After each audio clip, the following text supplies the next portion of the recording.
മനുഷ്യരെ ഭയപ്പെട്ട അബ്രഹാം തൻ്റെ ഭാര്യയെ സഹോദരി എന്ന് പറഞ്ഞ നിമിത്തം സാറായി പിടിക്കപ്പെട്ടു.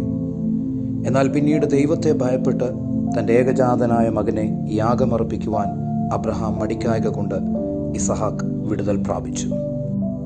ദൈവത്തെയും ദൈവശബ്ദത്തെയും വിശ്വസിക്കുവാനും അനുസരിക്കുവാനും വിളിക്കപ്പെട്ട അബ്രഹാമിന് മാനുഷ്യഭയം കെണിയായെങ്കിൽ പിന്നീട് ദൈവഭയം തനിക്ക് രക്ഷയായും തീർന്നു.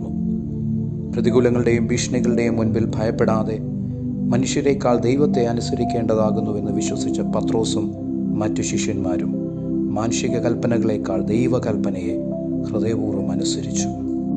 ആകയാൽ മാനുഷ്യഭയത്തിന് വിധേയപ്പെടാതെ ദൈവികാലോചനകൾക്ക് വിധേയപ്പെട്ട് ദൈവിക ദൗത്യങ്ങളിൽ പങ്കാളികളായി സകല നന്മകളെയും വിടുതലുകളെയും അനുഭവിക്കുവാനും അനേകർക്ക് വിടുതൽ നൽകുവാനും അത്യുന്നതനായ ദൈവം നമ്മെ ശക്തീകരിക്കുമാറാകട്ടെ.